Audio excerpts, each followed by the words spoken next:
doing this right now. All right, and then next thing on my list of to do. Someone brought it to me at my attention that on case study 3 that was already due yesterday, the second question didn't tell you how many decimals to round to. So if anybody got it wrong because they of rounding, just shoot me an email. And it didn't tell you how many decimals to round to. Did it give us the answer? Yeah. Oh. I think so. Did it give the answer? Did it tell you what the answer was after? I don't No. think it did. Oh, well, okay. So I'll just go through them all and just double check. How's that? I'll just do One that. more thing. And if you got it wrong because you have the correct answer, but you didn't round to a 10th, then you'll get credit for it. Fight for all your points.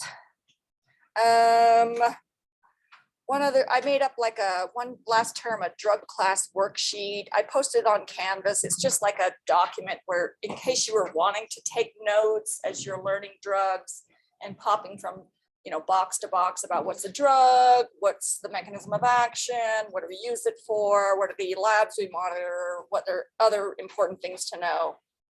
It's just something I did. So, but you don't have to use it. And then last but not, it's just in Canvas on, I think it's on this week's. Yeah, in class activity. Something like that. Yeah, in class activities and handouts, week 4. Can you believe it's week 4? Wow. This is the 1/3 mark through. Guys are killing it.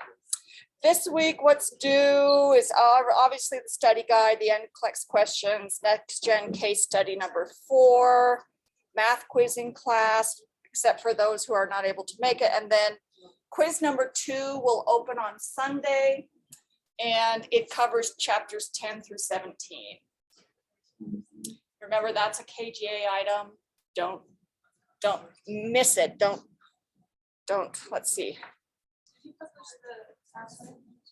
Not yet, because I was still done. Let's see. Hold on, let me look at this. It's available. Actually, quiz 2 is available now. Sorry, and it's due on the 7th. So we haven't in any way, shape, or form covered all the information, but technically you should have read through chapter 17 by now. So you have a week to finish it. It is intended to be an individual quiz, so don't cheat. Be good. Santa will reward you. All right. Anything, any questions, any problems, issues that I can solve?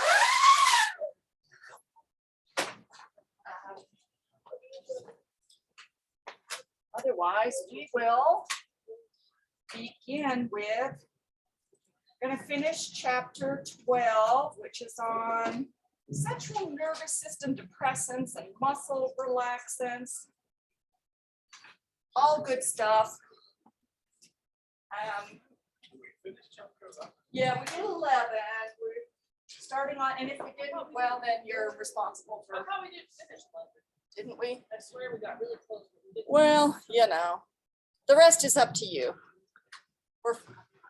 There's a couple holidays this term, so it's going to really make things dicey for getting.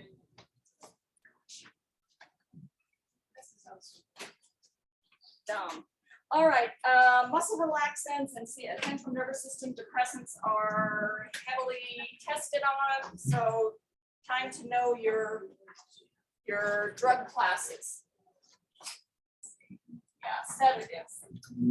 So all of these are depressing the central nervous system, right? So brain and spinal cord. So all of the essential functions of being alive are potentially able to be affected.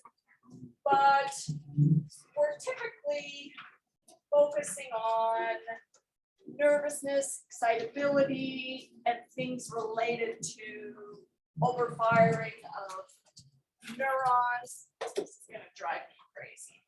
So a sedative is more, a sedative is not something that puts you to sleep. A sedative is something that relieves anxiety, restlessness, and then hypnotic is the term that refers to something that helps you with sleep.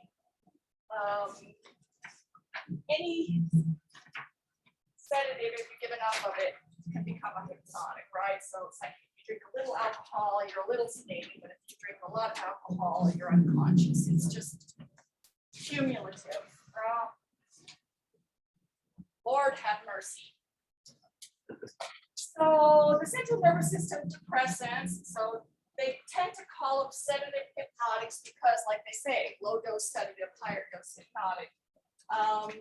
Low doses, they calm without inducing sleep, but high doses, they calm to the point of causing sleep, which is oftentimes why we're using them.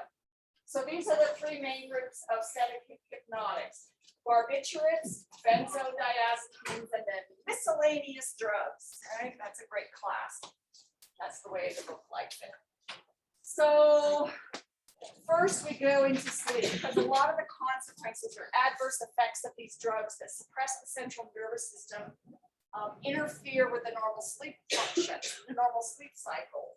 And what we know from sleep deprivation studies, right, is if you're deprived of sleep for an extended period of time, you can become psychotic. So there are always lower levels of, like, if you're not well rested, you're not going to perform well with some motor skill activities, you're not going to perform well on exams. So we really, taking a sleeping pill, the night before exam is generally not a great idea. So be familiar with the basic architecture of sleep, with REM sleep and non-REM sleep. And so what happens in each of which is the more rejuvenating phase, which is what happens. We don't have time for this, sorry. I love to do group activities, but we don't have time. So, but that's what I would want you to know. So here's what you should know for an exam. Let me go back. What's the difference between REM and non-REM sleep? What are the critical functions that happens during those two phases? And if you know what critical function happens, then if you're suppressing a phase of sleep, you'll know why. And then the terms REM interference and REM rebound. These are key terms, and we'll talk about drugs that have these particular phenomenon associated with them. All right, so let's talk about benzodiazepines. This used to be the go-to drug. Give everybody a little bit of Valium. I mean, there's just not a classroom that's big enough for us. Not even the lab. I don't know. Yeah, lots of people. Let's see.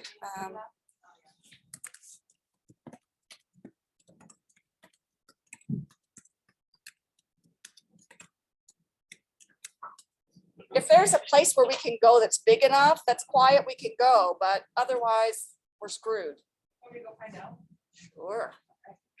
I love this. I love the shaking screen, and How many kids are there?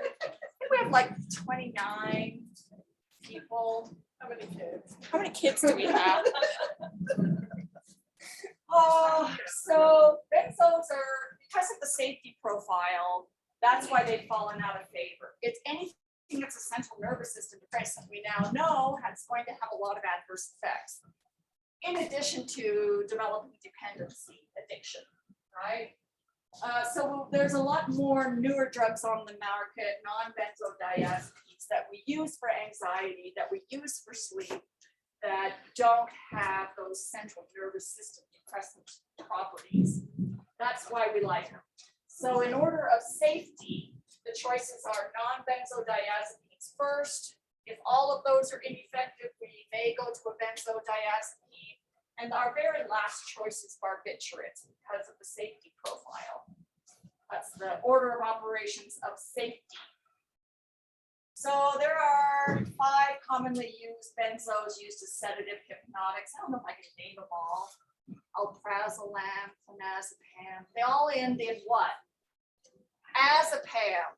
You will recognize a benzodiazepine by that ending. So you may get a test question of a benzodiazepine that you never have heard of before. But because the ending is azepam, you'll be like, right? I know what class of drug this is. I can answer the question appropriately. Nobody expects you to memorize every benzodiazepine, but just to recognize them. So how do they work? Yeah, by definition, they're a central nervous system depressant. They enhance a neurotransmitter called GABA. And I have a slide about GABA. We'll get to it in a minute. And so if we're enhancing this neurotransmitter, which is a neurotransmitter that results in calming properties, we'd say, this is why we get this mechanism of action of calming and reduction in anxiety. There is some REM sleep suppression. So anytime you're interfering with the normal sleep cycles, there's going to be adverse effects. Not as much as the barbiturates. This is the safety profile. So that's why non-benzodiazepines are the safest, because they are not suppressing the central nervous system. They're not suppressing REM sleep. And there's this phenomenon with barbiturates that actually increases the metabolism of other drugs. So you're taking a barbiturate and you're taking these other medications, and they are not as effective if you weren't taking the barbiturate. The barbiturate in and of itself speeds up how fast your body processes them. So you need a higher dose of XYZ other drugs you're taking. It's kind of an interesting phenomenon, but you should know about that. Let's see. So now that you've done your reading, there are 7 common things you should probably recognize benzos are used for. Anybody name any of them? What? Anxiety, there's one. Benzos can be used to relax muscles. Anti-seizure, what was the other one?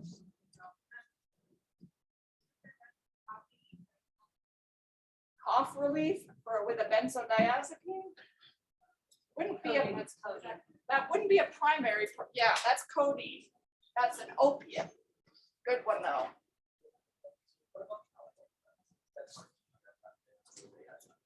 What about? No, it's not a benzodiazepine. That's an antipsychotic. We will get to those in the mental health drugs.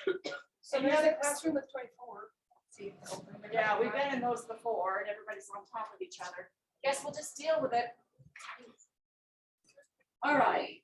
So anxiety and agitation, for inducing sleep, skeletal muscle relaxation, seizures, alcohol withdrawal, part of moderate or conscious sedation, remember, and part of balanced anesthesia.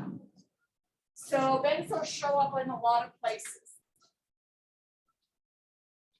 Lots of adverse effects. The biggest ones are cognitive impairment, dizziness. This is the drowsiness is because of the property of the medicine, right? It suppresses your central nervous system. Yes, it reduces your anxiety, but it may also make you a little bit sleepy because one of the uses for it is sleep. Headache. So I like this slide. You recognize this movie? You can't see it very well, but that's The Hangover.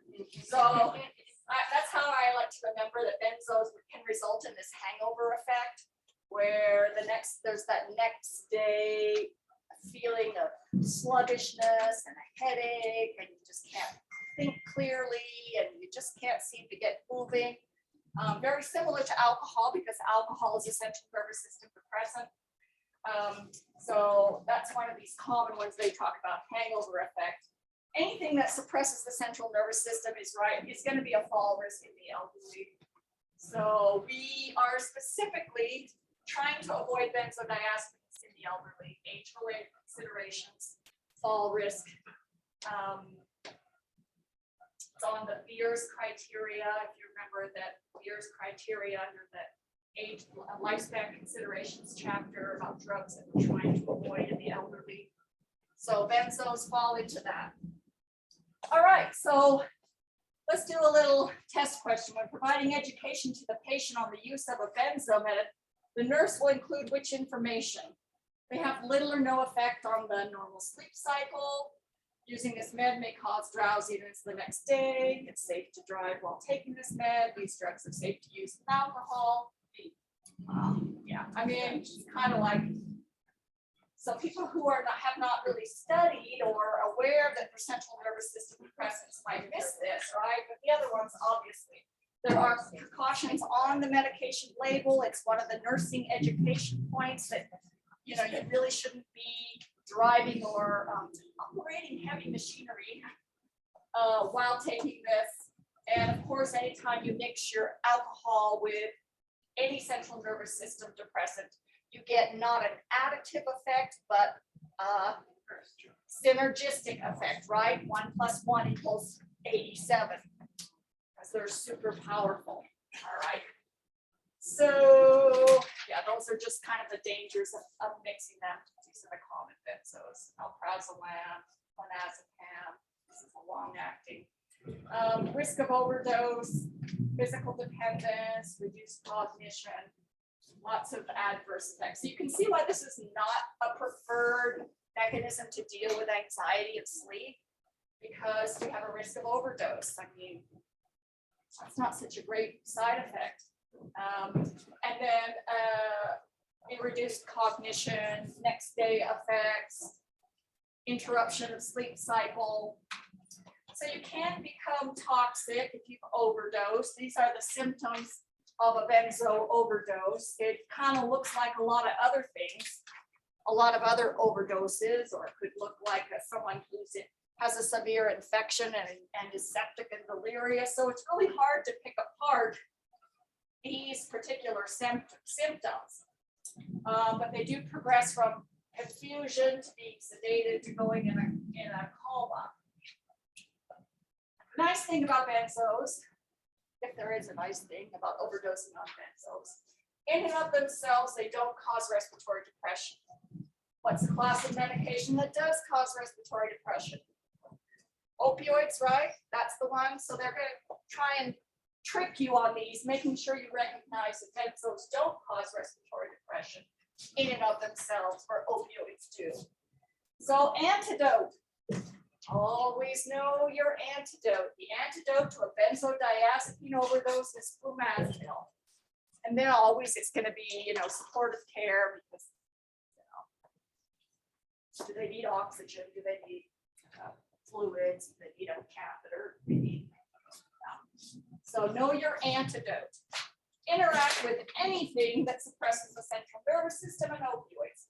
In fact, opioids and benzodiazepines have a very specific extra high warning about prescribing them together because the high level of death associated with it.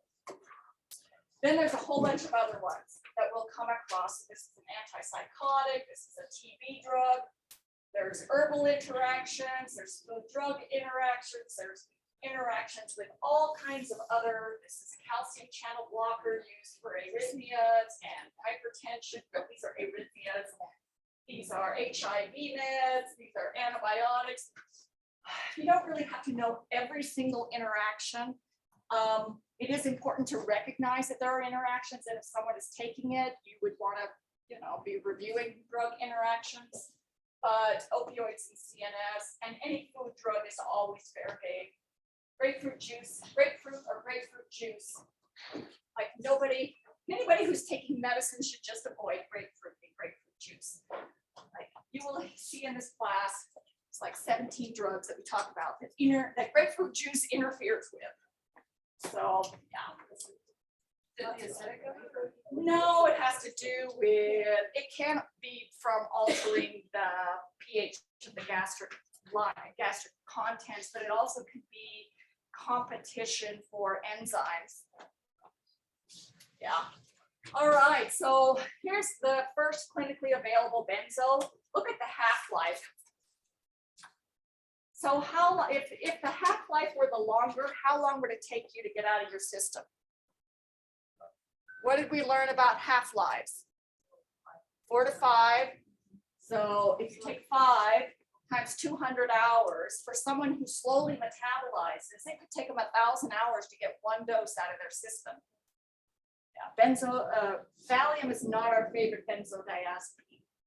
if people are receiving benzodiazepines, they're usually getting the shortest acting available. So it's in the system and out of the system quickly, such as we give short actings often for sedation, like right before an MRI, if people have claustrophobia or MRI anxiety from that pounding noise. We wouldn't give them Valium, we would give them something shorter acting.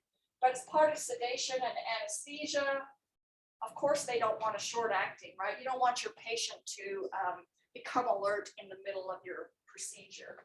So this is when it is appropriate as part of as part of an anesthesia, adjunct anesthesia or procedural sedation.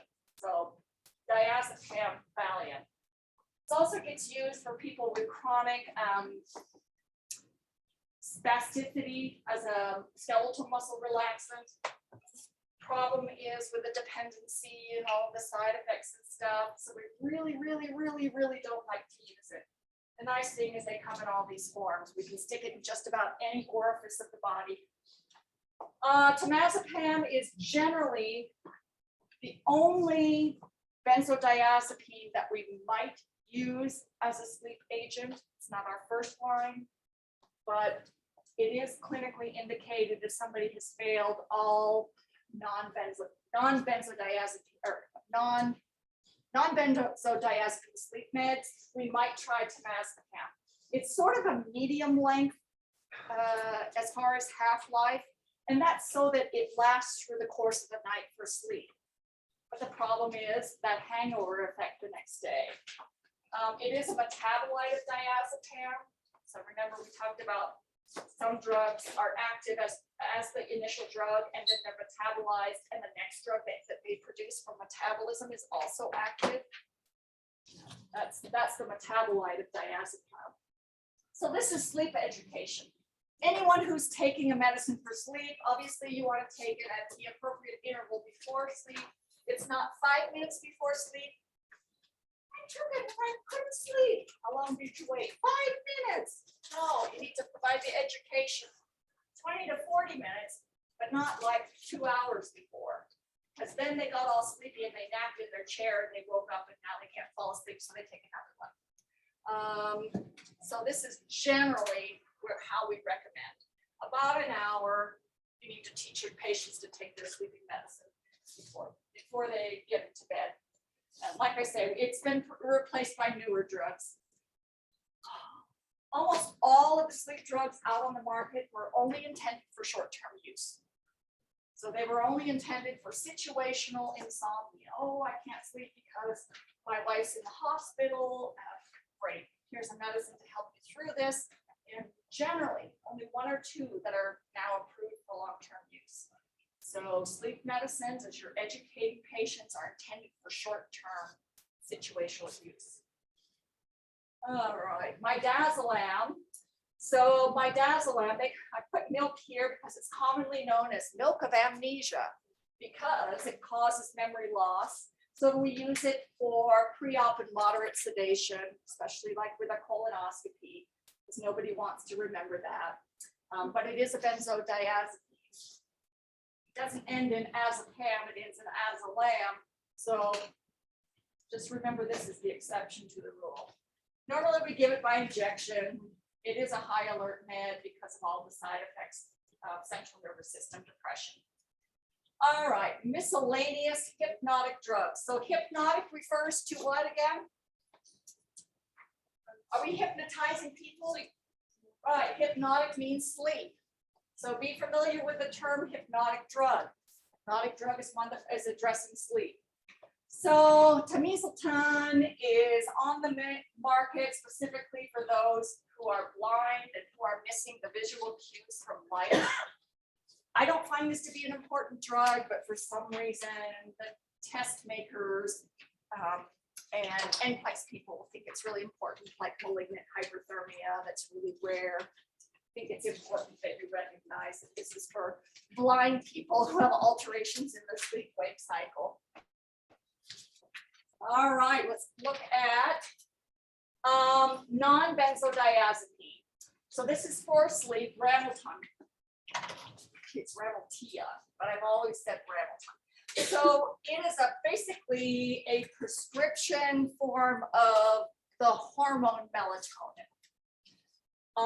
So it's not a controlled substance like temazepam. All of the benzodiazepines are controlled substances. You have to have a prescription. We're doing a background check through the controlled substance database prior to prescribing to make sure you're not pharmacy shopping and all those types of things. So technically, it's not a central nervous system depressant because it's not a benzodiazepine. And we use it for problems with initiating sleep. So it's for the people who lie in bed ruminating, like, not thinking about it. Gotta feed my cat in an hour, or my kid's got an exam, you just can't fall asleep. But it doesn't help staying asleep. So for those of us who have problems, you fall asleep fine, but 2 in the morning you wake up and you just can't stay asleep, not the right medicine for it. As far as the effectiveness of melatonin, what we know from at least the last overview of the literature, which I could find in January of 2019, based on what studies we had at that time, there's not an update yet, but the evidence for the use of melatonin appears to be poor. And it's one of the drugs currently being overused in children right now. My kid won't sleep, let's give them a mega dose of melatonin. Isn't it called nightmare? So one of the potential adverse effects of melatonin is like vivid dreams. So whether it's a positive or negative, some vivid dreams, nightmare, that makes sense. It is not recommended to be given to. So the over-the-counter version, not recommended to be given to children. I'm just going to touch on over-the-counter melatonin since it's technically an herbal supplement, unregulated. You don't know what's in it. You don't know how much is in it. So yeah, I would love to do all of these things. We won't do it today. So these are the things that you would be expected to know for an exam. What are the important points to teach a patient who's going to take a medication that's a benzodiazepine for sleep? So you should review all those teaching points. A teaching plan for a patient who will take Zolpidem or Ambien CR, a teaching plan for a patient who's taking the herbal Kava, which people take for sleep, and then someone who's taking this particular prescription medication. There are certain things that patients need to know about each one. We'll go over a few of them. So Lunesta, everybody's probably either heard of it or seen a commercial on TV. It's a clone. It was the first one approved to be used for long-term use. Right? Remember 5 seconds ago I said that most sedative hypnotics, most hypnotics were not intended to be used long-term. So Lunesta was the first FDA one that is intended to be used long-term. It's considered a short to intermediate acting agent, so because of the half-life of it, we want patients to make sure that they allow 8 hours of full sleep before they have something that they need to do. So don't take it at 2 in the morning if you need to be up at 6 in order to go to work, right? Part of the nursing teaching is that, hey, you need to take this and make sure that you don't need to do anything for 8 hours because of the half-life of the drug. Zolpidem. So this was one of the first non-benzodiazepines on the market. Everybody recognize the name Ambien? Like it's the big one that's been out there.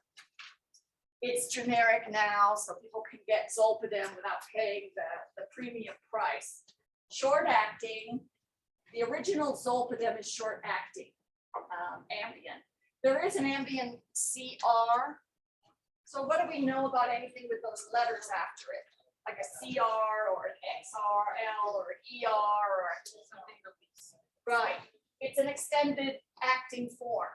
So because this was kind of a short acting drug, the drug manufacturers came up with a way to slowly release the medication over the course of the night. So you have a little bit all night long or most of the night or part of the night, so that you don't have issues with waking up and not being able to fall asleep. So Ambien CR is sort of the longer acting version of it. So I like this one. This is a lot of these current drugs that are non-benzodiazepines have the issues of concerns about somnambulation, which is sleepwalking, or sleep cooking, or sleep driving, or sleep house cleaning, or sleep conversations, where people are actually doing things in their, people driving in their sleep and being totally asleep and unaware. So being aware of these potential side effects and educating patients if they have someone in the home that they're with, hey, this is a potential side effect. If you see so-and-so cooking at 3 a.m, you know, chances are they may be asleep. This is a side effect you should report, because there's been accidents when people were sleep driving. Houses have been drowned when people were sleep cooking. It's kind of a big deal. Sleep cooking. So what does the C stand for? CR, controlled release. Yeah, controlled release. All right, there's this new class of drugs out there called orexin receptor antagonists. So what do we know about what in general does an antagonist do? Blocks something or other, blocks the action of something. So we're blocking a neuropeptide that's excitatory, right? So if we don't want to have neuropeptides floating around that make us excited and stimulated before bed. So if we are able to block the receptor for that, we have less stimulation, more likely to go to sleep. So that's this particular one, the suvorexant. And it also is the first in this class approved for chronic insomnia, so long-term use. Does have a 12-hour half-life, similar safety concerns of unconscious nighttime behaviors. So it's not in the same class with Ambien and Lunesta, but it has the same problems. And mostly it's because we're interfering with the sleep cycles. We are suppressing normal sleep cycles. Kava. People love their kava. You know, might be one thing if you use something that was like the actual plant. I don't know. People use it for the exact same purposes of all CNS depressants, whether it's a benzo or barbiturate or what, for anxiety, to help sleep. So just our job is to educate them on the potential interaction with alcohol, barbiturates, benzodiazepines. So anything that's going to play with the central nervous system. They may end up with yellow skin from long-term use. And of course, don't wash it down with a glass of alcohol, contraindicated in liver disease. And it has the same education about like not driving, because it technically can suppress the CNS. So the particular herbal you should know about in the CNS depressant category is kava. The other one is valerian. Same particular uses, lots of interactions. They're not innocent just because it's an herbal, right? It has central nervous system depressant properties. And so we can have similar interactions. The more serious one with valerian is our blood thinner, warfarin. That's a kind of a big deal. Lots of contraindications, like the basic things like your heart and your kidneys and your liver. And it's always older adults who are taking this who already have heart, liver, and kidney disease. Yeah, try telling them not to take their herbal. So we've talked about non-benzodiazepines, benzodiazepines, and now barbiturates. As far as safety profile, barbiturates are the least safe. So here they came out 120 years ago. That was the go-to drug, right? You can't sleep, you can't, you have a lot of, you're highly strung, as they might have called it. We're gonna give you something.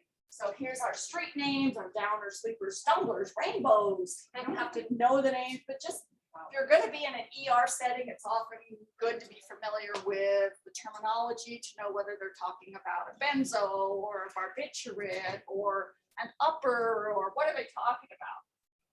Red devils, tootsies. So we don't use them for sleep and sedation and anxiety anymore because we have so many other drugs on the market to address that. But there are therapeutic uses for it. So before we go into that, here's this terminology again. Low therapeutic index. Remember, first exam was all about concepts. So barbiturates have a low therapeutic index, which is what leads to their problems with safety. What is a low therapeutic index? Low doses are not therapeutic. Toxic range is narrow. Habit forming, the effective safe dosage range is narrow. What does a low therapeutic index mean? Everybody remember? Right, D. So the range between a therapeutic dose and a toxic dose is very small, which is why they're so dangerous. Barbiturates are habit forming. Yeah, that's not related to therapeutic index. So how do they work? They act on the brain stem. Again, they prolong and increase the effect. One of them falls through. I Oh, know, that's literally what I've been thinking. Fall through, better fall on me. I mean, I swear, we should have a video to submit of screen shaking and barbiturates. Again, this particular amino acid, GABA, so prolongs and potentiates or increases the effect of GABA on the GABA receptors. So GABA is a really important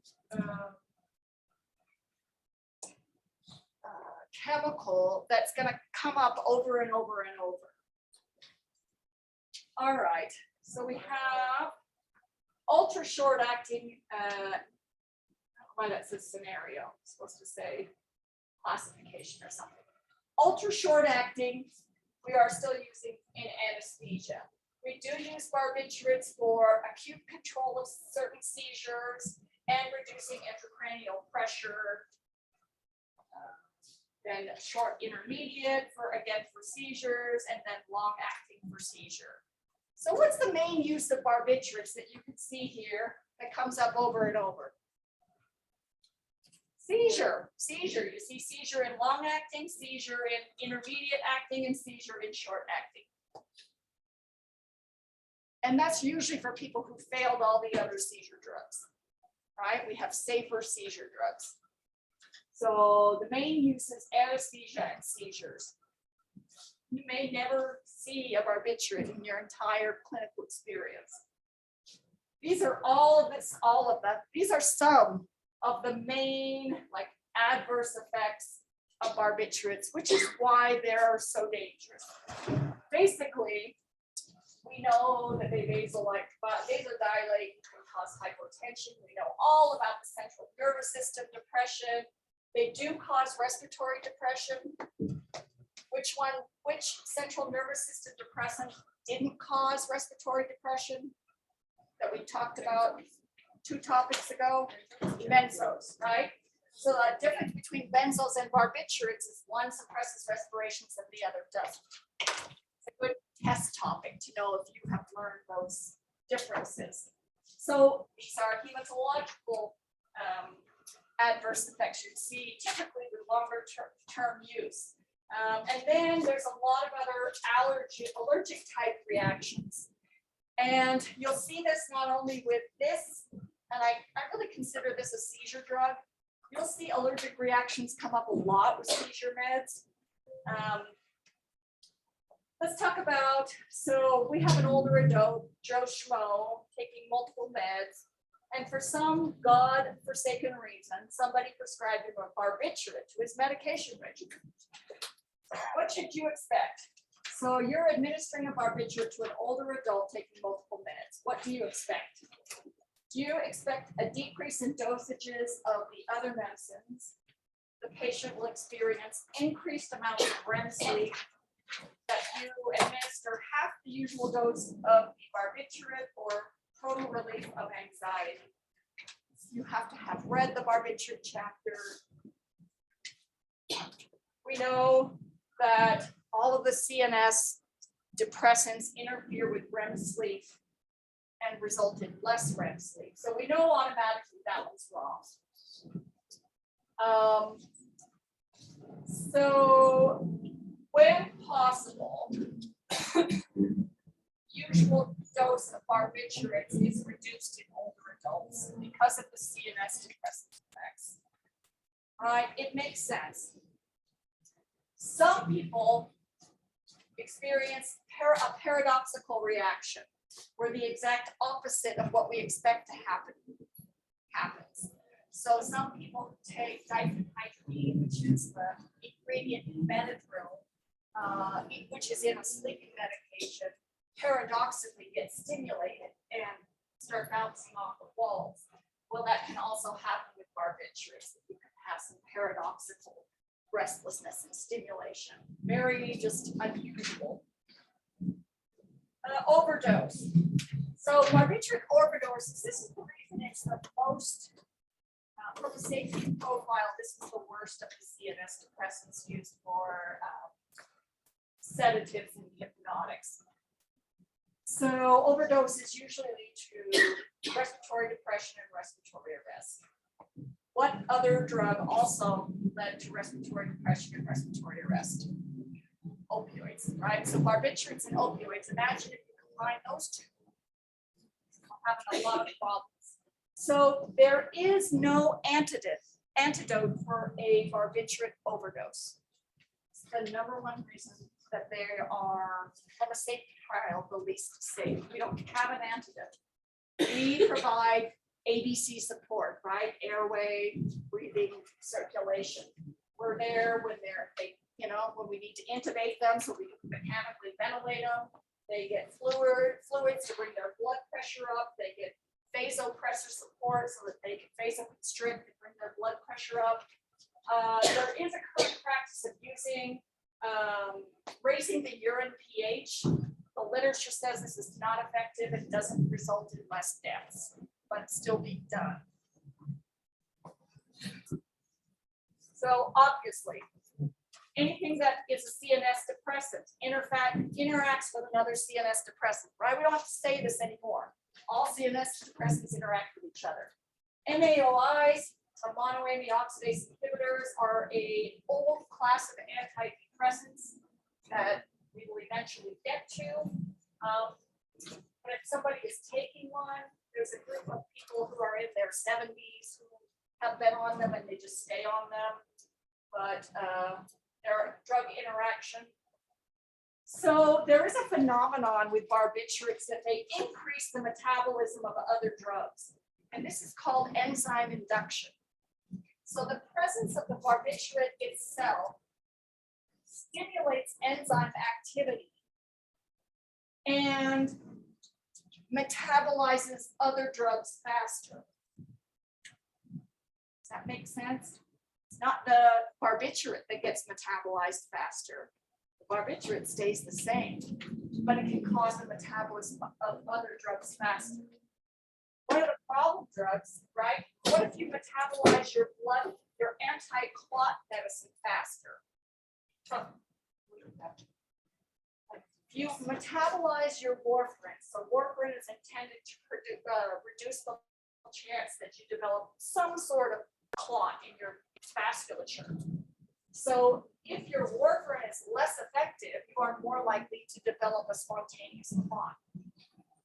MI, stroke, pulmonary embolism. Kind of life-threatening. So that's a big deal. It's a big phenomenon for you to be aware of when you're kind of doing discharge education.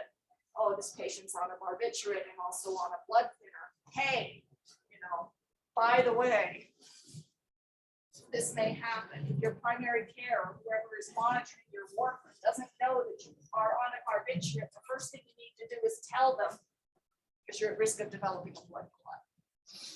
So warfarin develops blood clots? So warfarin prevents blood clots. But if you are metabolizing it fast, you have less therapeutic effect in your body, you're more likely to get a clot. It increases your chance. Let's see, over-the-counter sleep meds, over-the-counter hypnotics. There's tons and tons and tons and tons of them. I mean, of course, this says Pepsid, Zantac. I don't know why I have a GI slide on here. Maybe I was mistaken. But there's a huge section in the grocery store for sleep.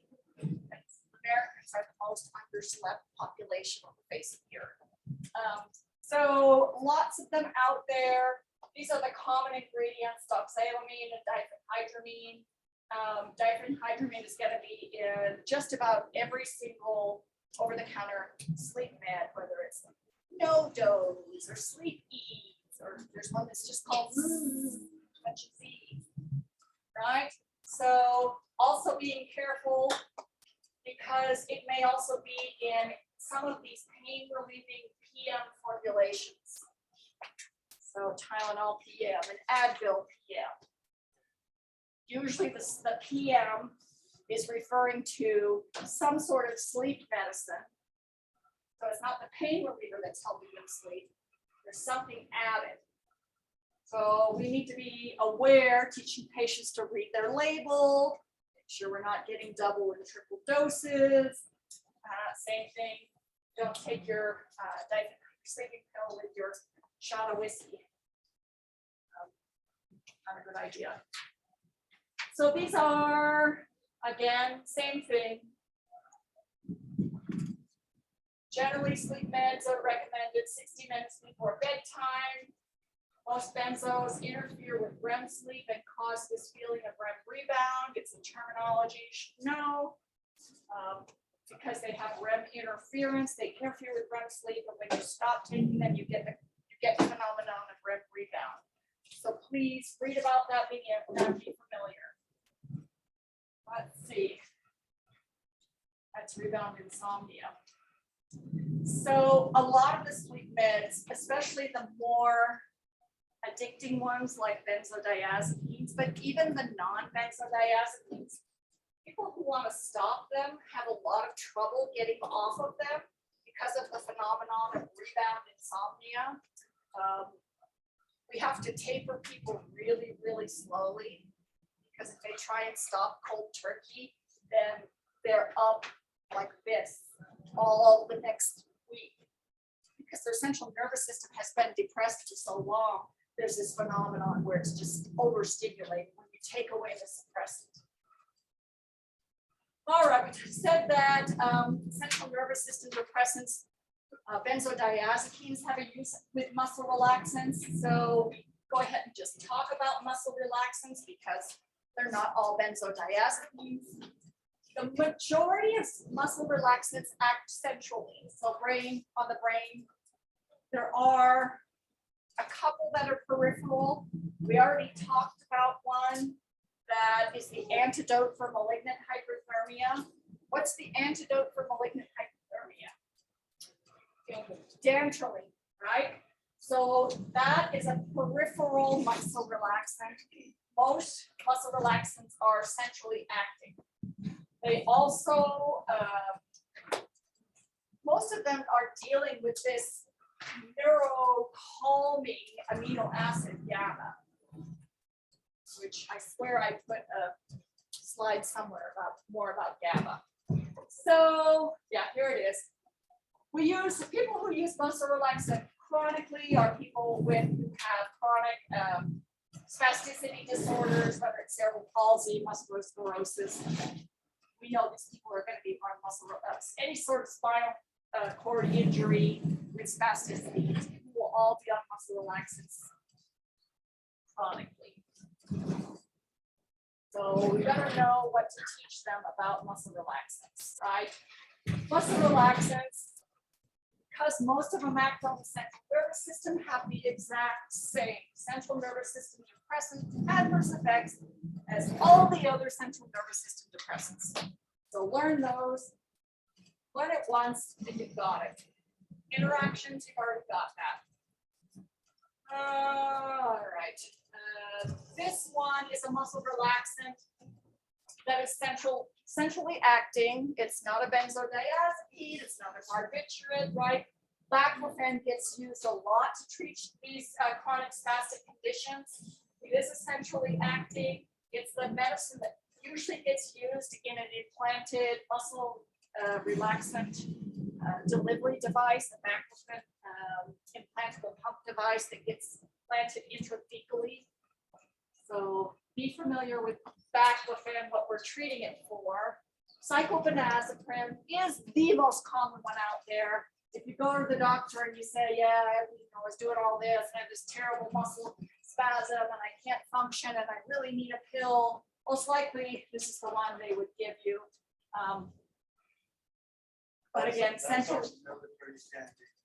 Yeah, muscle relaxant, same central nervous system adverse effects, sedation, risk for falls. Again, we said dantrolene, it's the only one that's peripherally acting. There is some extra stuff that I put down here on how it works. Let's go. Let's see. This is sort of a summary of everything that we've covered in the past 30 minutes. Patient comes to your office and complains of feeling anxious and having difficulty sleeping. They say they want to start taking valerian and kava because they heard that they work well. Patient has the following questions about valerian and kava. What's the best response? Okay. Valerian and kava are the herbals that the chapter emphasizes that people take for anxiety and sleep. Right? I'm not saying it's effective for. I'm saying this is what people take it for. Right? Is there anything I have to worry about when taking kava? So are you going to say kava is a natural product, so we don't have to worry about side effects? You need a prescription to take it. No worries. Kava is recommended for patients with depression or blah, blah, blah, blah, blah.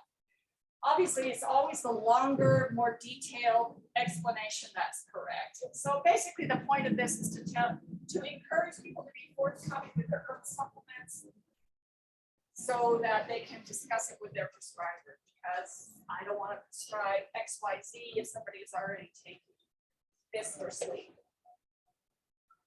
Yeah, lots of contraindications. Okay. Let's do a 5-minute. We're going to come back and do a quick review of chapters 11 and 12, and then move on to 13. A quick breather. Now that you're all experts in central nervous system depressants.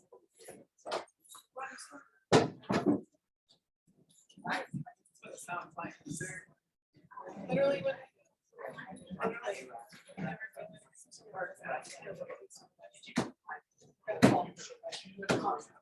Yeah. Few minutes late. Oh, I just wanted to give them one. Gladys, right? Yes, or Alexander. Oh, Gladys. Oh, but I can remember. All right. Thank you for letting me know. Otherwise, you will be absent.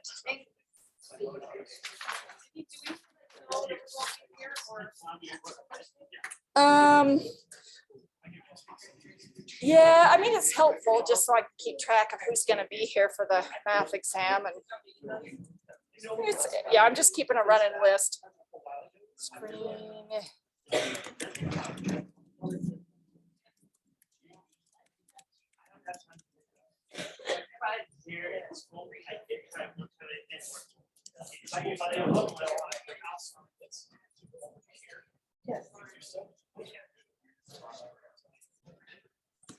Usually it's somewhere here.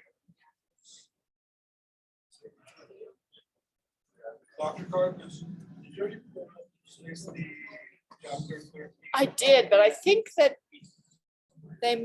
somebody said that they weren't published, and I was going to go in and make sure they were published. Hang on a sec. Yeah, because I usually print them out so I can write on them. When you try to search. Let me just do it now. Dashboard, course.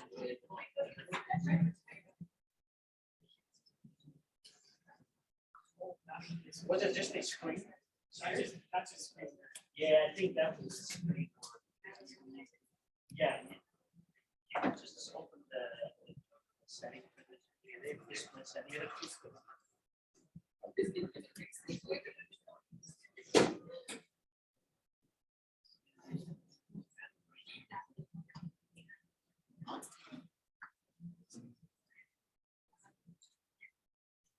Yeah, it's still doing this good job. It's something like that. Yeah, yeah. Sure.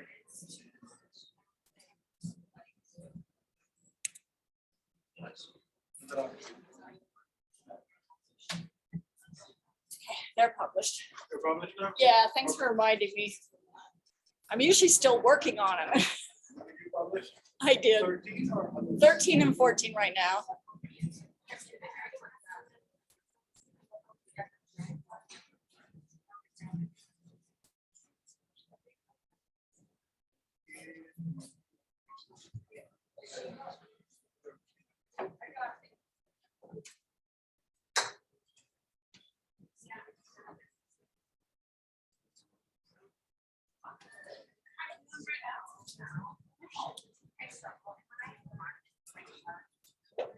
What are they? Did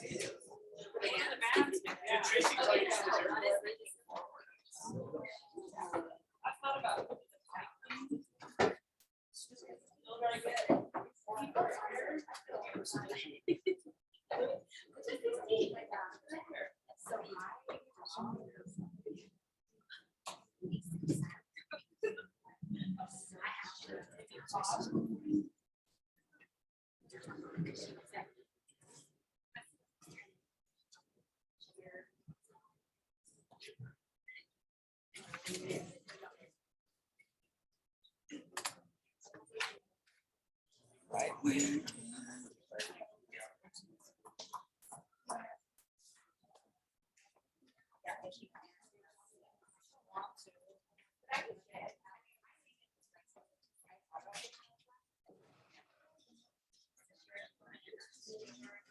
What is he?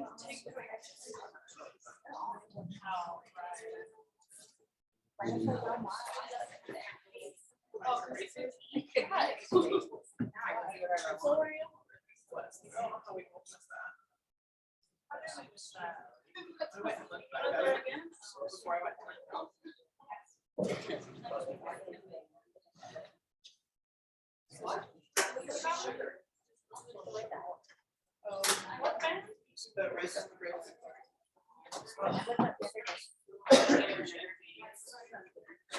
Dude, there's so much probably a lot that we should not spam. Literally.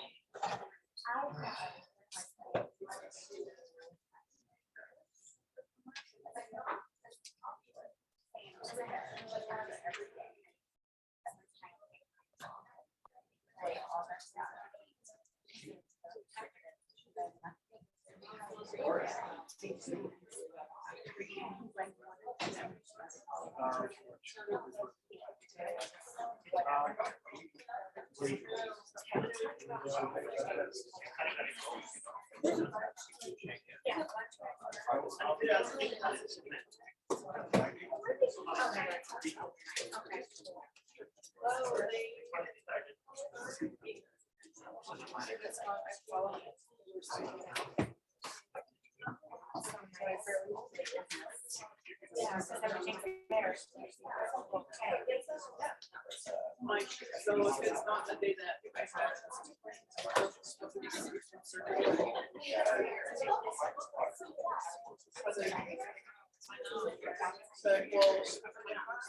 yeah, like, well, no. John said he was go talk to this person in our hearing, but I'm like, this is not kind of sure. I swear.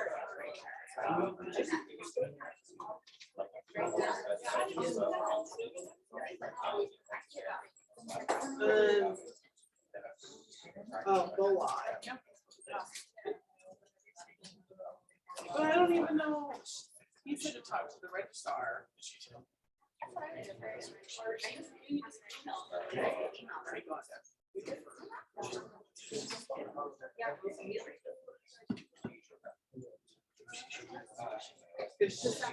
He said that she could tell you what's. Yeah.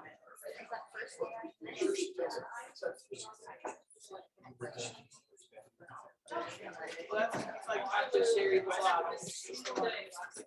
Sherry Ball.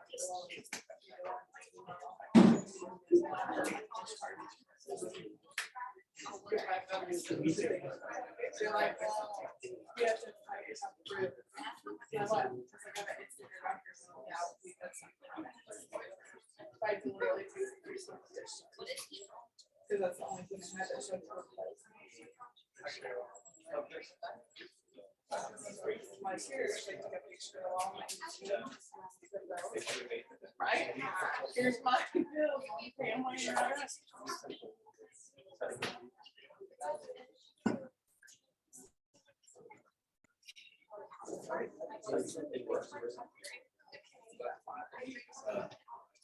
Okay, so.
Number two. For the child. Well, yeah, but I don't. No, just call it.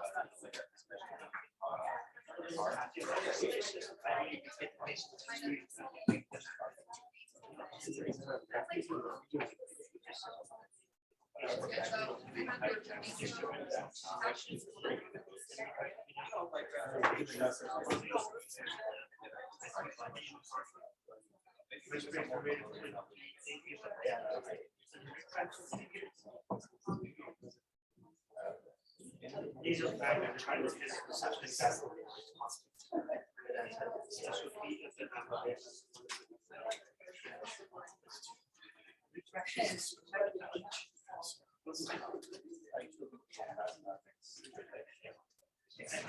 All right, let's go over central nervous system depressants in the form of Jeopardy.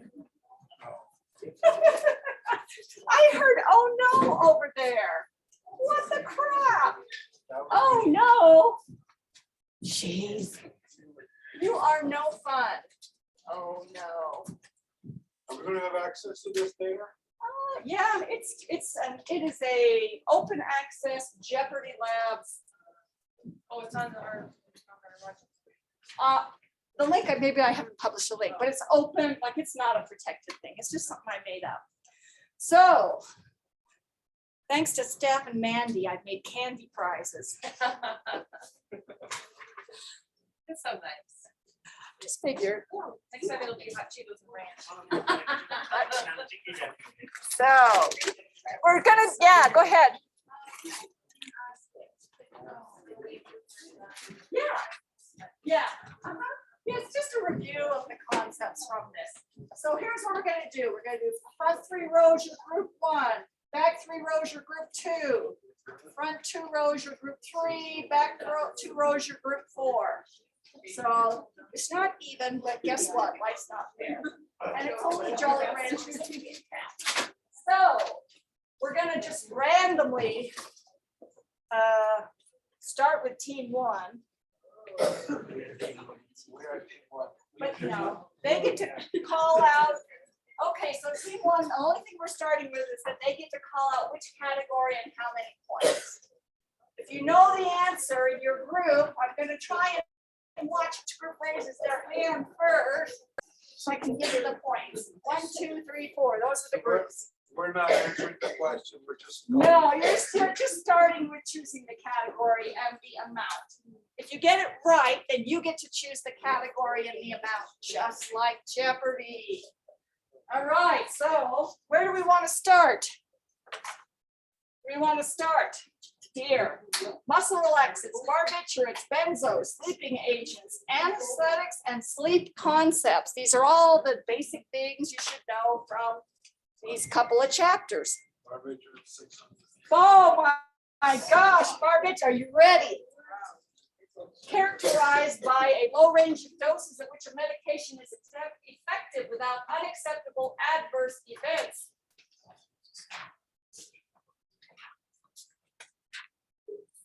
Groups. What are we doing? Barbiturates for 600. Woo! Team one got it. All right. Reveal correct response. Space bar. What is therapeutic index? Continue. Hit escape. All right. Group one, choose another one. Benzo for 6. Benzo for 6. 5 common uses for benzodiazepines. You have to name 5. All right, Mandy, let's see her. Nervousness, excitability, irritability. Kind of all the same, but what else? Muscle relaxant, I heard. Anesthesia. Alcohol withdrawal, Alcohol- seizures. Seizures. All right. Space bar, you got it. You are team 3. Woohoo! Whoops. I gave you minus 600, sorry. I was like, wait a minute. All right, good job. So know your common uses for benzos. What group, what concept and number would you like? Pick one. Sleep agents for 300. Sleep agents for 300. Anyone. The prescription melatonin receptor agonist is used for sleep onset, but its this prescription melatonin receptor agonist is used for sleep onset, but is contraindicated in severe liver disease. Anybody, got a real, anybody. Yes, Steph. Hamilton? Woohoo, Hamilton! Prescription medication. She got it. What is Hamilton? Okay, next category. Group 3, team 3. Which one do you want? There, wait, oh, team 3. Who's gonna pick? Pick one. Pick one. Oh. Oh, you're 4? You're 3. Sleep agents, I guess. Sleep agents 4. 200. 200. All right. This short-acting non-benzodiazepine has no active metabolites and a short half-life, which gives it a lower incidence of daytime sleepiness.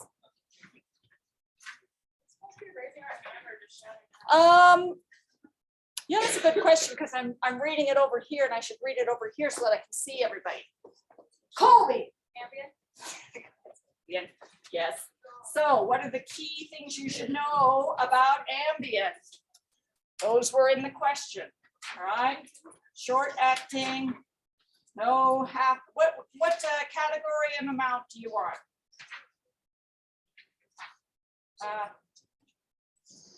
Muscle relaxants. Muscle relaxants for 400. The most commonly used centrally acting muscle relaxant to reduce spasms after musculoskeletal injuries. Yes, back there. Baclofen is not Flexeril. So Baclofen is incorrect. Next one. Flexeril is correct. Baclofen is not Flexeril. Baclofen is. Cyclobenazepam is Flexeril. Baclofen is the generic. And Leorisol is the brand name. All right. So we're not giving negative points because I just not going to today. Next time, maybe. All right. What have we got for the next one? Yeah. You got it right. Let's go sleep concepts for 6. Let's do 6. All right. We teach patients to avoid this common substance at least 6 hours before bed because its half-life is 5 to 7 hours. Yes, it is caffeine. These are teaching points for people who are dealing with insomnia, right? Avoid caffeine 5 to 7 hours before bedtime. All right, continue. Colby, what would you like? Let's do anesthetics. Anesthetics for 3. Ooh, the only inhaled gas, yes. Nitrous is correct. Woo, woo. Somebody was on it like blue bonnet. The only inhaled gas used as a general anesthetic, of course, is nitrous oxide. All right, Mandy, what do you want? Let's do anesthetics for 6. Anesthetics for 6. All right. The nurse should make every effort to be aware of this electrolyte for a patient receiving a neuromuscular blocking drug, especially if they experience fasciculations. That is not an electrolyte, no. Potassium, yes. Potassium is correct. Space bar. So anyone who has had a neuromuscular blocking drug, we monitor for potassium. If they had these that is not how you spell F-A-S-C-I-C, fasciculations. So the muscle spasming, not spasm, but it's fasciculation, erratic muscle twitch, jerking, right? We're monitoring potassium. So who got that right?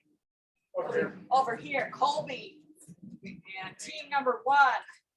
All right. Let's, Colby, what would you want? Let's do sleep agents for 6. Sleep agents for 6. Suvorexant is a controlled substance and falls into this class of drugs.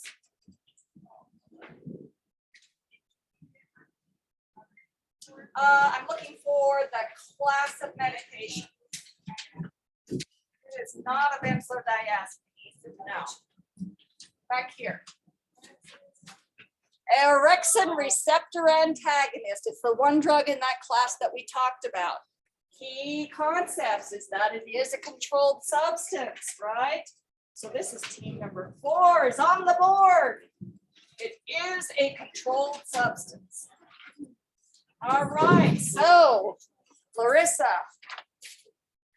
what do you want?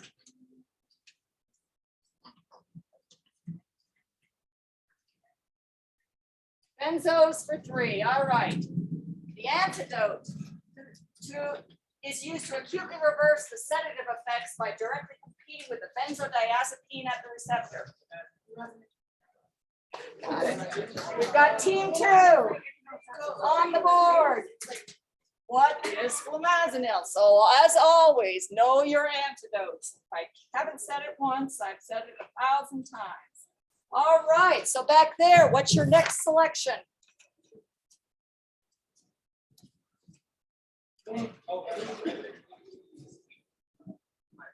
Sleep for 500, all righty. 3 non-pharmacological interventions for sleep. Any 3. Meditation. The black, the black, thinking black, like the black screen.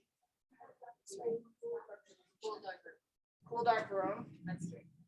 That's 3? All right. There's like a million, right? Just about anything you can think of can be, there's a long list of things that you should be encouraging patients to engage in as part of self-care for sleep-related concerns. So keeping your bedroom at a cooler temperature, not exercising in the evening because that's a stimulating activity. Avoid your caffeine. Keeping a sleep diary so you can have a pattern of what's going on You can discuss it with your healthcare provider. All sorts of things that relax muscles. There's a huge list. So you would be expected to know, half dozen or more ways that you can educate a patient about non-drug ways to promote sleep. All right, so who got that here? Yeah. Yoga meditation. All right, so what do we want? Steph? Muscle relaxants. Muscle relaxants for 600. 3 of 4 conditions that can be associated with acute muscle spasms. Acute. According to the book.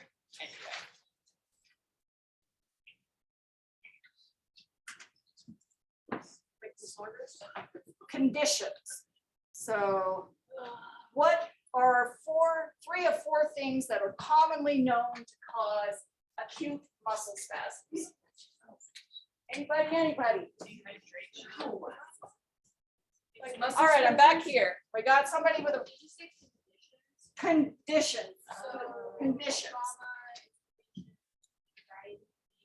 Yeah, those are all good ones. There we go, space bar.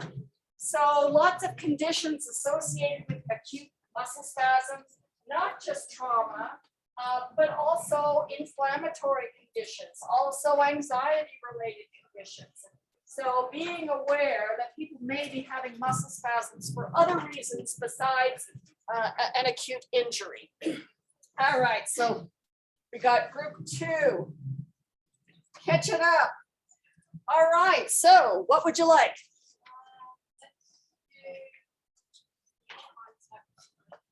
Sleep concepts for 3. Prolonged sedative hypnotic use may reduce the cumulative amount of REM sleep, which is known by this term. Over here. REM interference. All right, so here I said you should know what REM interference is. It's the prolonged use of sedative hypnotics can reduce the amount of REM sleep that your body has obtained. All right, way to grow, team 1. What would you like next? Let's do muscle relaxants. Muscle relaxants for 5. Muscle relaxants are most effective when used in conjunction with this non-drug option, according to your book. Physical therapy. According to your book, the best way to relieve acute muscle spasms, you're going to have a muscle relaxer, is also with a non-drug therapy of physical, non-drug option of physical therapy, at least according to your book, but it's a valid one. All right, we'll add on that one. Let's go to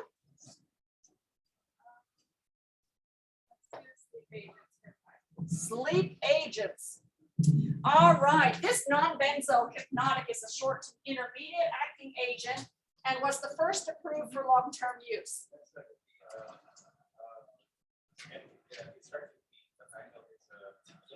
Lunesta, correct. There you go. Woo-woo! Starts with an E and is Lunesta. Excellent. Starts with an E. You'd recognize it on an exam unless they all started with E. What would you like now?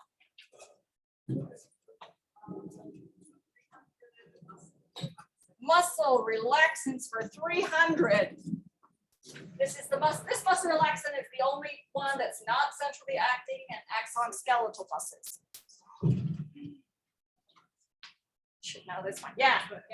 Dantrolene, which is the antidote for malignant hyperthermia. Excellent. Dantrolene is the only peripherally acting skeletal muscle relaxant. That's why it has such an important role. What would you like next? Anesthetics, our least favorite topic. The primary concern when neuromuscular blocking drugs are overdosed is prolonged what? Hypothermia or hyperthermia? No? No? Good guess. So the primary concern is when an overdose happens, is prolonged. What's the action of a neuromuscular blocking drug? What does it do?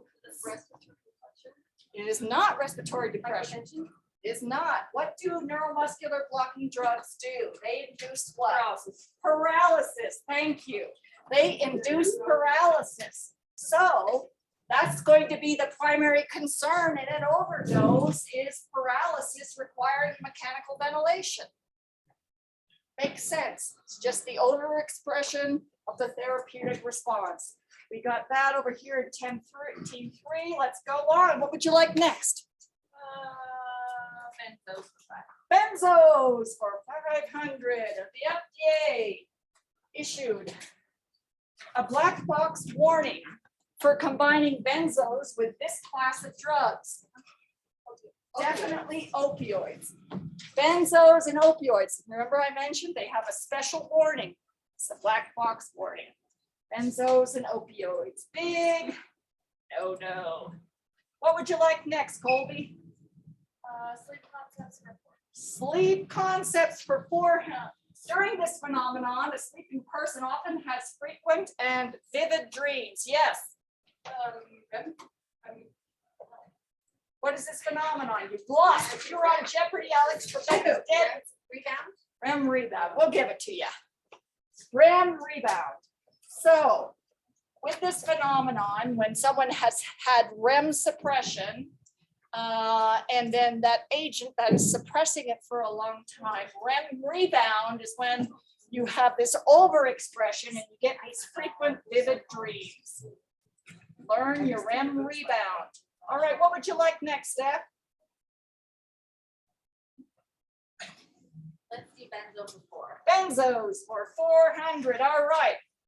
Oh, this is an easy one. This food alters the drug metabolism by inhibition of the CYP450 system and can cause. I'm going to go back here. Oh, prolonged or increased or toxic effects of the benzo. What is it? Yes, it is. When in doubt, it's almost always grapefruit, right? It is grapefruit. So, yeah, we avoid grapefruit as the fruit or grapefruit as the juice.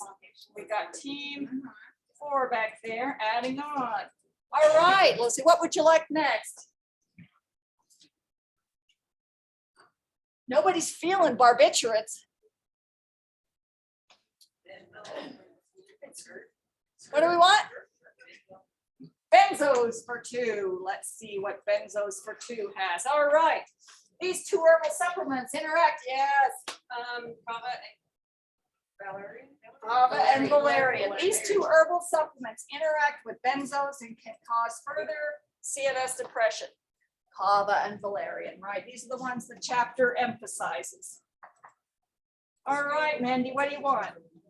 Barbs for 5. Barbs. Barbies for 5. Barbies for 5.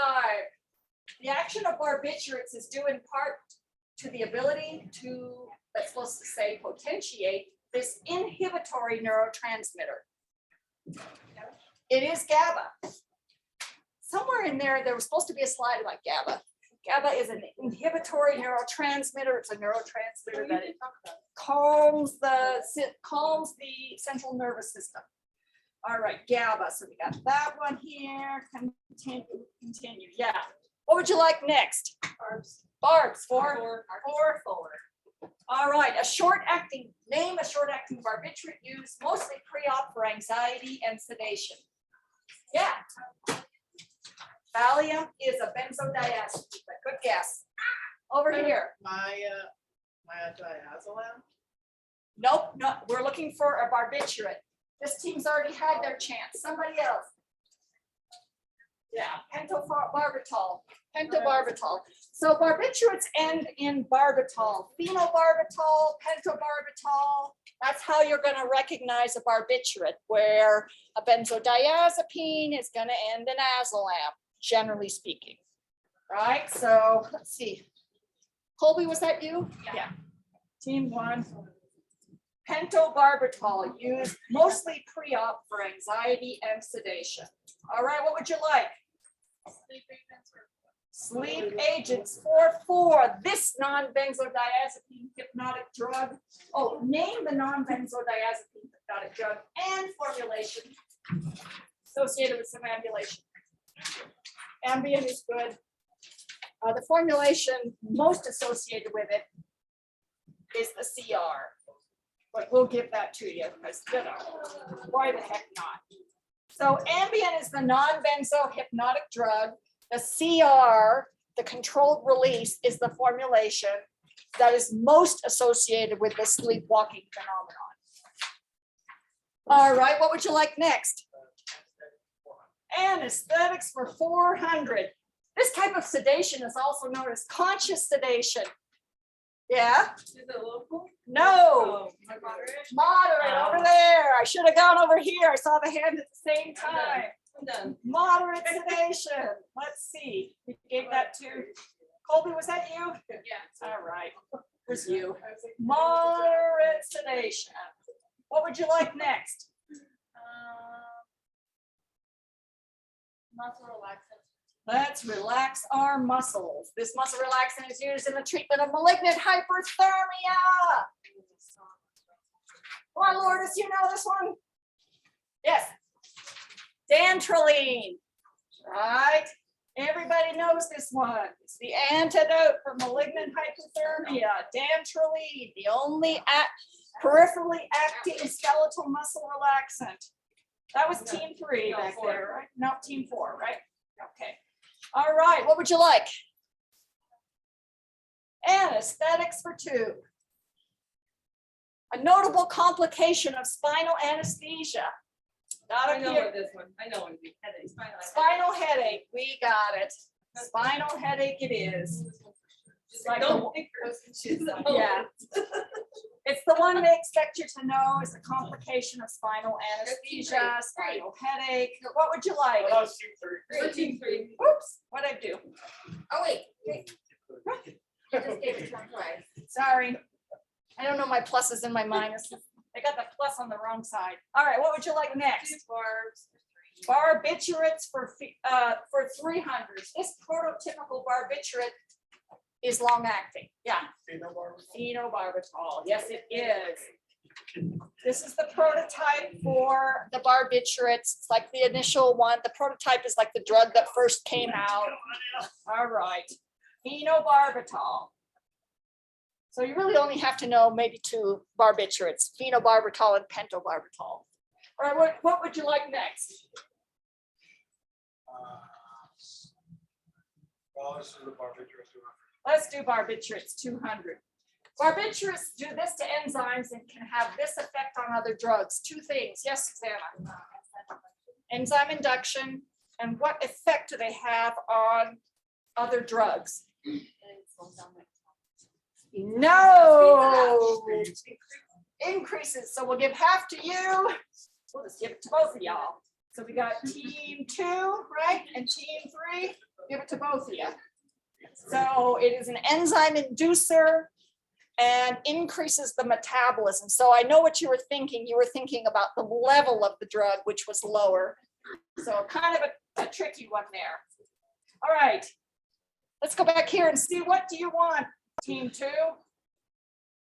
Wasn't it team 2 who got the other one? Yeah. What would you like? Sleep concepts. We're automatically doing 200. In this stage of non-REM sleep, this is why you need to know your sleep stages. A person is difficult to awaken, is dreaming, and is sleepwalking. Oh, sorry, this is when sleepwalking or bedwetting occurs in this phase of sleep. Yeah. It is stage 4. So stage 4 is like the most deep. You're poorly responsive. You're all of your autonomic nervous system, where you're controlling your bladder and all of that. Stage 4.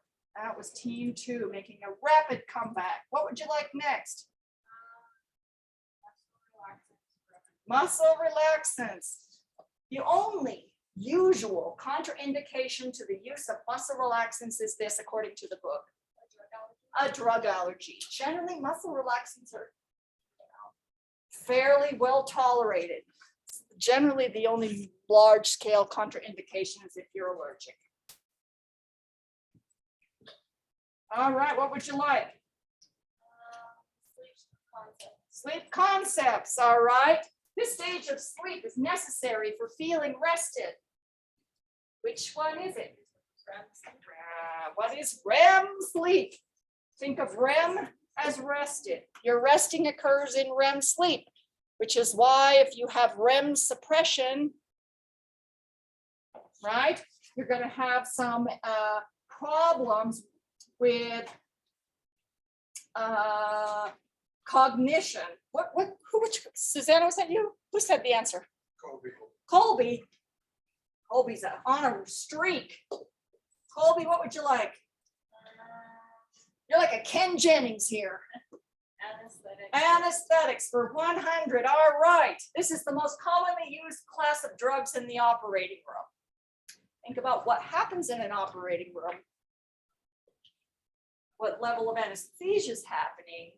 What? Yeah. So commonly used class of drugs in the operating room. Class of drugs. It is NMBDs, right? Everybody in the operating room, the large majority are going to have a neuromuscular blocking drug in order to perform surgery. Outpatient procedures, not so much. Neuromuscular blocking drugs. All right, Sierra, choose one. Barbiturates. The two chief actions of barbiturates depending on the dose. So this is like, they were CNS depressants, and CNS depressants fall into like two chief actions. Yeah. Not what we're looking for. Try it again. Sedative, hypnotic. Yeah, the two chief actions according to the book. So it could have been barbiturates, it could have been benzodiazepine, it could have said central nervous system depressant. They're talking about a sedative and a hypnotic depending on the dose. That's what the question was getting at. Sorry, crappy question. I will revise. Who said that? Susanna. All right, team 3. All right. What would you like? Benzos or sleeping agents? Let's try sleep agent. This is the most common ingredient in over-the-counter sleep medicines. Yes. What's the active ingredient? I'll give it to you, but you need to know your generic name. What was it over here? I heard di. I remember the dive bar. Diphenhydramine, yes. Benadryl, diphenhydramine, right? So know your diphenhydramine. We're going to give it to both team 2 and team. Who said diphenhydramine? 1. All right. They already have 200 points they didn't get, so it's okay. They do? Yes. Who does? Team 3. Team 3 has 200 points they didn't get? What? You're such a liar. Now they got it. I don't know. I'm just going with Now it. they're 400 ahead where they should be. All right, now we'll take it back. All right, the last one, benzos for 100. Potential drug interactions are significant with this class of drugs. This is like the whole thing that we're talking about, yes. CNS depressants, so potential drug interactions are significant with central nervous system depressants. Again, that's a very nebulous question, but since we're talking about this class of drugs, right, that goes to team 1. So team 1, Colby, who's our new Ken Jennings for your team. Do you choose Kit Kat or Jolly Ranchers? Kit Kat You just give all the earth. goes that way. And our second place, team 3. Look what you get, team 2. Jolly Ranchers, excellent. So that's just a sampling of kind of the basic concepts you're expected to know for this class of drugs, these class of drugs. I will, I'll publish it this evening. Yeah. Let's go and get out of there. All right. So now we're all depressed, so we want to be stimulated. So we're going to talk about the opposite now. Right? central nervous system depressants, central nervous system stimulants, and all the uses for the stimulants. So depressants, we talked about muscle relaxants and sleep and anxiety and seizures. Now we'll see what the main uses for the stimulants and related drugs are. All right. So, yeah. We know we have a balance of excitatory and inhibitory neurotransmitters, and our central nervous system is sort of the regulator of all this. So we know where our central nervous system stimulants are acting, same place as the central nervous system depressants. So we need to know our excitatory neurotransmitters. The main excitatory neurotransmitters we talk about are dopamine, norepinephrine, and serotonin. So that's where the term dopaminergic, adrenergic, serotonergic comes from. These are stimulants. I got one.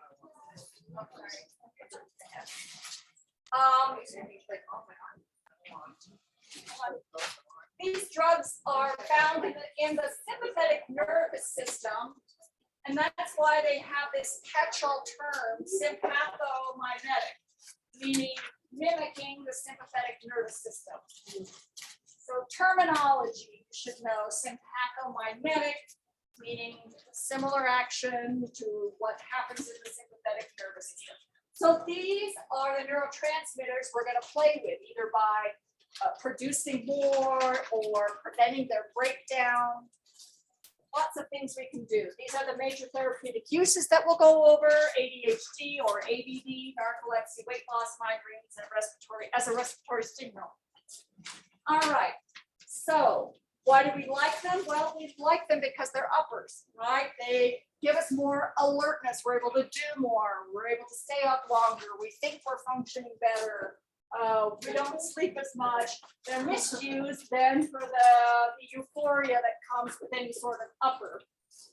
As far as the respiratory effects, that's why they get used in respiratory syndromes, is because they can relax bronchial smooth respirations and stimulate the drive to breathe.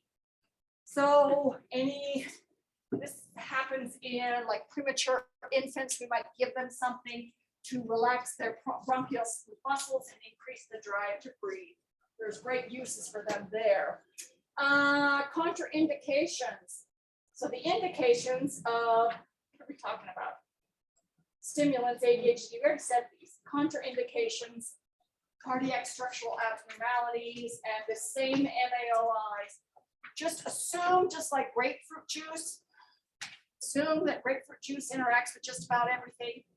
Assume that monoamine oxidase inhibitors, a class of antidepressants, just assume it interacts with everything. You're safe if you assume that. That's why they're avoided. So lots of adverse effects related to being a stimulant, right? You get all sped up. And so these are all symptoms of speeding up, right? Palpitation, tachycardia, dysrhythmias, nervousness, restlessness, anxiety. All of these symptoms are a result of stimulation to our nervous system, specifically sympathetic nervous system. All right, so attention deficit hyperactivity disorder, ADHD or ADD, depending on if they don't have the hyperactivity. But this is the most common psychiatric disorder in children. We'd say this is just that basic kind of background information. Boys are affected more than girls, but that's because girls are underdiagnosed, because they present differently, just like in autism. So we know that their primary symptoms are inability to maintain focus. And we use the same medicines for children and adults, whether with ADHD. So the first drugs we start with are amphetamines. Amphetamines, the street drug is speed. But these are the prescription drugs. So we have Adderall and Dexedrine. So Adderall is a combination of what you see in here is a form of an amphetamine combined with another form of an amphetamine. Awesome, super stimulated. That's why Adderall is like a drug of addiction sold on the street. This is such a stimulant. And then this one also. Oh, we have amphetamine in the root of the world. the root of the words, you can recognize an amphetamine because, hey, it has amphetamine in the name. We also have non-amphetamine stimulants, which we really are preferring because of that less euphoria, less risk for street drug use. So Ritalin, which is methylphenidate, Strattera, which is amoxicillin, and modafinil, which is Provigil. These are the three main non-amphetamine drugs used for ADHD. So here we go. We've got a teenage boy, and he's going to be starting amoxicillin, which is Strattera, as part of his treatment for ADHD. Which of these statements is true? Strattera is highly addictive. Psychotherapy isn't helpful in cases of ADHD. Patients should be monitored for suicidal thoughts. Strattera is used to treat narcolepsy as well as ADHD. Which of those are true about Strattera? Because I know you've read it. So, Strattera has a black box warning, and in fact, most ADHDs, I don't know that it's black box. It is a special warning that parents are educated to monitor closely for suicidal thoughts and behaviors. There is an increased risk with these medicines for suicidal thoughts and behaviors. It's not addictive because it's not an amphetamine. That's why we like them better than amphetamines. And it's not used to treat narcolepsy. So lots of concepts about this particular drug that you should know. Woo! That was fun. So Strattera is approved for ADHD in kids older than 6 and older. This is the FDA warning about the small risk for increased risk of suicidal thoughts and behaviors. So definitely wanting to make sure that parents or guardians are aware of that. Ritalin, also highly sought after, methylphenidate. This is the prototypical, was the first prescription drug specifically made for ADHD. Now this drug can be used for narcolepsy. So narcolepsy and ADHD, let's go back. Strattera is not indicated for narcolepsy. Methylphenidate is indicated for narcolepsy. So this is a twofer. We also have some extended release forms, SR, Concerta. This one doesn't have the SR or the CD or the XR or the XL. I have to know that Concerta is an extended release form. All right, these are the things that you're expected to know as a nurse, some of them anyway.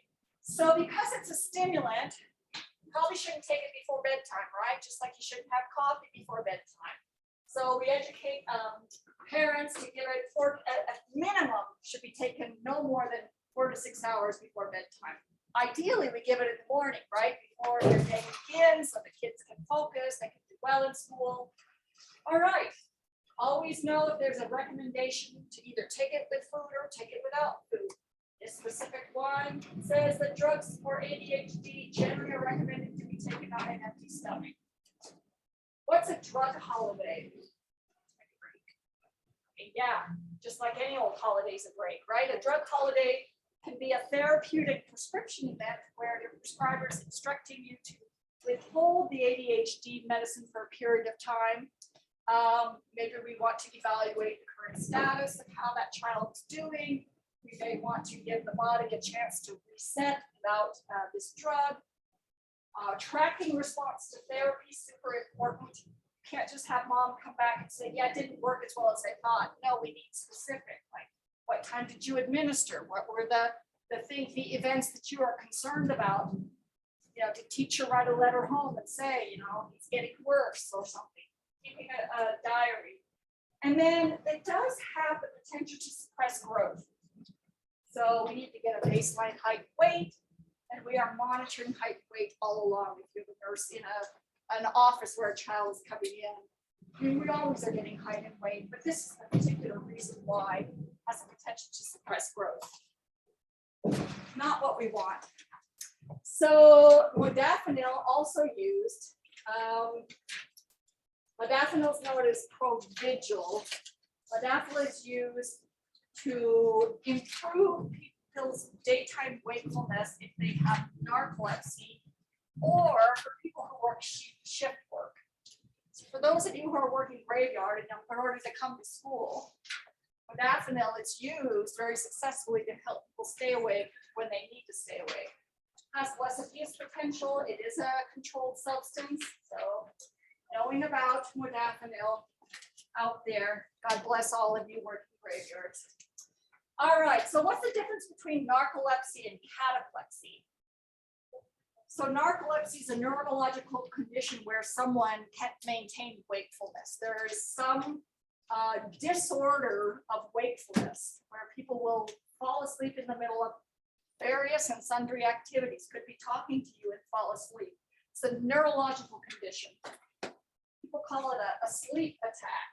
Cataplexy is sudden skeletal muscle weakness. So that's what this one here is, cataplexy. Someone just loses all muscle tone. And 70% of people with narcolepsy have cataplexy. So you can imagine how dangerous this might be for a person to be driving. The last thing you need to do is have someone fall asleep and lose muscle tone while they're driving their 2-ton truck.